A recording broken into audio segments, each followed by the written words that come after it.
찬송가 290장 함께 찬양 드리겠습니다.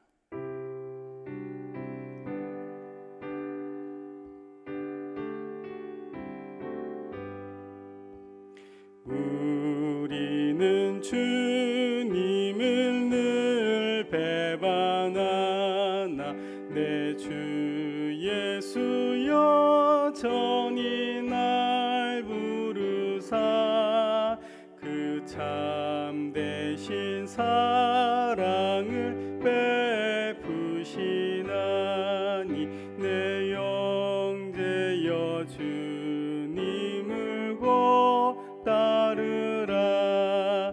주 널 위해 비네 주 널 위해 비네 주 널 위해 비네 항상 비시네.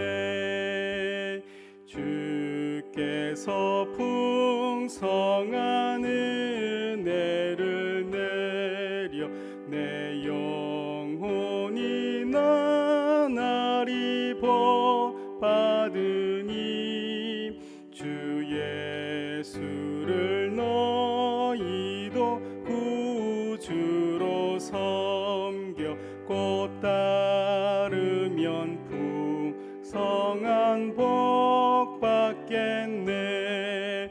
주 널 위해 비네 주 널 위해 비네 주 널 위해 비네 항상 비시네. 무거운 짐 지고 애타는 인생 주 예수께 돌아와 곧 쉬어라. 내 주 예수 너희를 돌보실 때 복락과 안위가 넘치겠네. 주 널 위해 비네 주 널 위해 비네 주 널 위해 비네 항상 비시네. 오늘 함께 나눌 말씀은 이사야서 20장 1절로 6절까지의 말씀입니다. 20장 1절로 6절까지의 말씀을 한 목소리로 하나님께 올려드리겠습니다. 아수르의 사르곤 왕이 다르단을 아스돗으로 보내매 그가 와서 아스돗을 쳐서 취하던 해니라. 그때 여호와께서 아모스의 아들 이사야에게 말씀하여 이르시되 갈지어다 내 허리에서 배를 끄르고 내 발에서 신을 벗을지니라 하시매 그가 그대로 하여 벗은 몸과 벗은 발로 다니니라. 여호와께서 이르시되 나의 종 이사야가 3년 동안 벗은 몸과 벗은 발로 다니며 애굽과 구스에 대하여 징조와 예표가 되었느니라. 이와 같이 애굽의 포로와 구스에 사로잡힌 자가 아수르 왕에게 끌려갈 때 젊은 자나 늙은 자가 다 벗은 몸과 벗은 발로 볼기까지 드러내어 애굽의 수치를 보이리니 그들이 바라던 구스와 자랑하던 애굽으로 말미암아 그들이 놀라고 부끄러워할 것이라.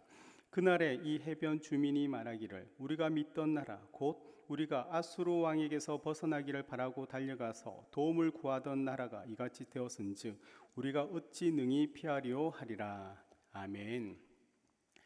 상징이라는 말이 있습니다. 이 상징은 다의적인 개념입니다. 특별히 우리가 알고 있다시피 상징은 비둘기라고 하면 평화의 상징이라고 왕관을 보면 왕위를 의미합니다. 이처럼 상징은 눈이나 우리 귀 등으로 직접 지각할 수 없는 무언가의 그 유사성에 의하여 구상하는 것을 말합니다. 왜 이런 상징 이야기를 하느냐 하면 오늘 본문이 이사야가 상징적인 행동을 하기 때문입니다.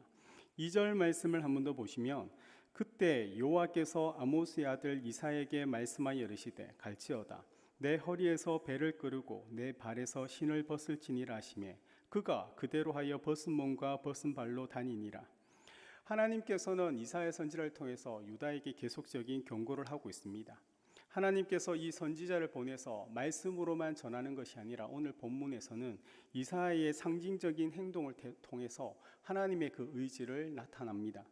반드시 하나님의 말씀대로 이루시겠다는 그 의지를 표현하고 있는 것입니다. 마찬가지로 이 땅의 하나님의 교회는 하나님의 상징성을 가지고 있습니다. 살아계신 예수 그리스도를 머리로 모인 우리 성도들, 이 땅에 교회가 있는 의미와 그 이유, 세상에 보여지는 상징적인 것들이 있다는 것입니다. 오늘 이사야는 단순하게 사실 말씀으로만 선포하는 것은 아닙니다.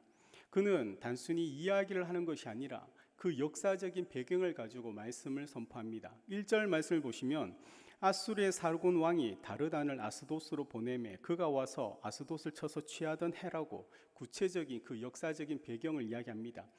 기원전 713년쯤에 아스도시 아수르의 반기를 들었습니다. 그래서 아수르는 이 아스도스의 왕을 제거하고 그의 동생인 아키미스를 왕위에 세우게 됩니다. 그런데 그 백성들이 이 아키미스를 제거하고 오히려 야만이라는 사람이 아스도스의 왕이 됩니다. 이 아스도스는 블레셋에 있는 다른 도시들과 에돔, 모압 또 유다에게 연합에 합세하도록 요구를 받습니다. 그리고 대국, 강대국이었던 그 애굽이 이들에게 도움이 되어 줄 것이라고 약속을 받아냅니다. 그런데 이사야는 유다가 이 애굽을 의지하는 것을 반대했던 것입니다. 왜냐하면 유다는 지금 현재 아수르의 공격을 받지 않고 있고 또한 이 아스도스의 왕인 그 야만이 애굽의 도움을 구하기 위하여 의탁했는데 오히려 애굽의 왕은 이 야만을 아수르 왕에게 인도해 버렸기 때문입니다.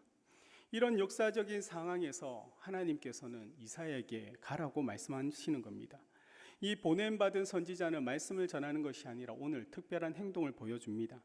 이사야는 허리에서 배를 끌려야 했습니다. 또 발에서 신발을 벗으라는 명령을 받습니다. 이사야는 그런 모습으로 계속 돌아다닙니다. 그가 예루살렘 거리에 나타날 때마다 구경거리와 수치의 대상이 되었습니다. 왜냐하면 그는 벗은 몸과 벗은 발로 다녔기 때문입니다.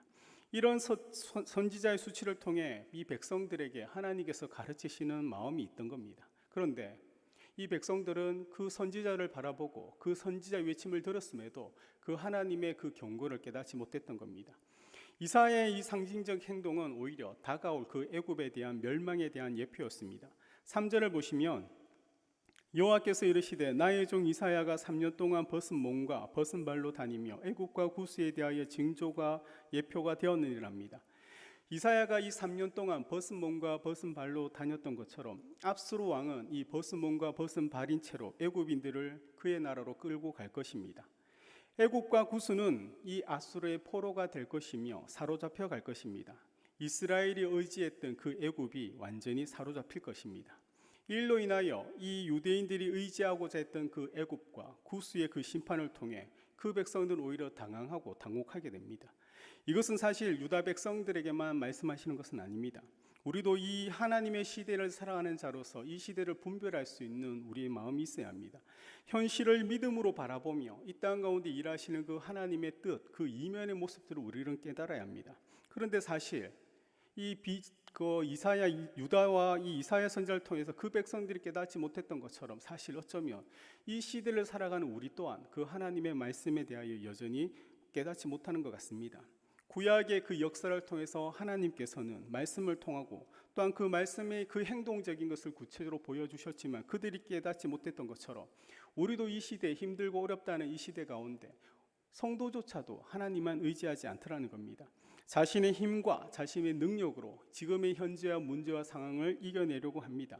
세상이 교회의 외침에 반응하지 않는 것, 오히려 교회에 대하여 불신하는 것, 그것이 어쩌면 이 세상에 살아가는 그리스도인의 모습 속에서 자신과 다른 삶의 모습을 그들은 보지 못하기 때문입니다. 우리의 상징적인 삶의 모습에서 예수 그리스도의 모습이 보여지지 않기 때문인 것 같습니다. 사실 우리는 분명 예수 그리스도만이 정답인 것을 알고 있습니다. 오직 예수 그리스도만이 우리의 힘과 의지인 것을 알 수 있습니다. 그러나 우리는 그분만을 의지하지 않고 그분만 붙잡고 살아가지 않더라는 겁니다. 사실 이것이 우리의 한계입니다. 우리는 옳은 것을 알아도 그 옳은 것을 선택할 힘과 능력, 붙잡지 못하는 연약한 자들인 것을 우리는 인정해야 합니다. 사실 이 땅에 오신 우리 주 예수 그리스도로 인간의 모습으로 약한 모습을 가지셨습니다. 우리와 같이 고난 가운데 그 가난한 삶의 모습 속에서 사람들의 멸시와 조롱을 받았습니다. 세상에 의지할 수 있는 사람도 가문도 배경도 주님은 없었습니다. 철저히 주님은 이 땅 가운데 혼자였습니다. 그러나 혼자인 것 같았지만 주님은 혼자가 아니었던 겁니다. 요한복음 17장 22절에는 아버지요, 아버지께서 내 안에 내가 아버지 안에 있는 것 같이 그들도 다 하나가 되어 우리 안에 있게 하사 세상으로 아버지께서 나를 보내신 것을 믿게 하옵소서. 주님은 철저하게 하나님과 함께 하심을 믿었습니다. 자신은 실패하고 연약하여 도망치고 싶었지만 하나님께서 함께 하시기 때문에, 또한 하나님께서 힘이 되어 주시기 때문에 주님께서 이 땅 가운데 그 모든 사명을 온전히 감당했다는 거 우리는 알고 있습니다. 그래서 우리는 주님을 신뢰해야 합니다. 마태복음 28장 20절에는 내가 너희에게 분부한 모든 것을 가르쳐 지키게 하라. 볼지어다 내가 세상 끝날까지 너희와 함께 항상 함께 있으리라 하시니랍니다. 예수 그리스도께서 우리에게 말씀하셨습니다. 우리를 홀로 두지 아니하시고 함께 하신다고. 이 땅 가운데 세상의 교회로서, 성도로, 그리스도인으로, 거룩한 백성으로 보여지는 그 상징적인 삶을 사는 우리들은 우리의 힘과 능력이 아니라 주님 주신 은혜와 그 사랑으로 세상을 섬기며 사랑하는 자들이라는 것을 분명히 말씀하십니다. 오늘도 사랑하는 여러분들이 세상의 빛이자 소금이라는 것을 기억하며 그 빛과 소금의 아름다운 삶을 믿음으로 살아가는 여러분 되시기를 우리 구주 예수님의 이름으로 축복드립니다. 이 시간 들을 말씀과 또한 교회와 또한 대구와 나라와 민족을 두고 다 같이 주의 이름으로 함께 통성으로 기도드리겠습니다.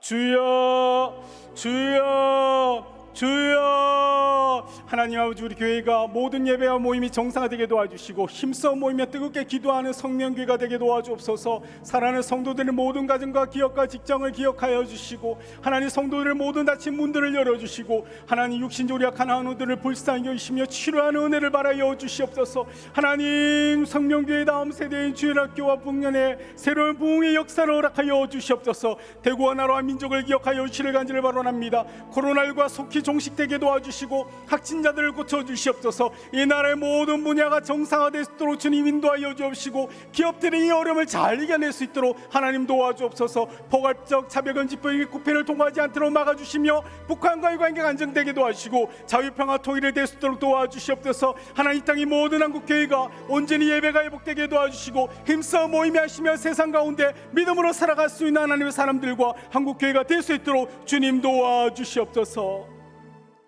사랑이 많으신 하나님 감사합니다. 여전히 이 땅에 하나님께 살아계심을 믿습니다. 그렇게 믿음으로 살아가는 저희를 통하여 세상이 우리 주님을 볼 수 있는 믿음의 사람들, 한국교회가 될 수 있도록 도와주시고, 또한 우리 성명교회가 되게 도와주시옵소서. 지속적으로 기도하는 우리의 기도 제목을 하시는 주님, 우리 교회를 기억하여 주시며 이 대구와 나라 민족을 불쌍히 여겨주셔서 하나님이 모든 어려움들 가운데 믿음으로 살아가는 자들의 삶을 통하여 여전히 소망이 있고 희망이 있는 것을 세상에 알려주는 거룩한 그리스도인들, 이 땅의 교회들이 되도록 주님 도와주옵소서. 우리 주님께서 늘 함께 하시길 원하며 우리 구주 예수님의 이름으로 기도드립니다.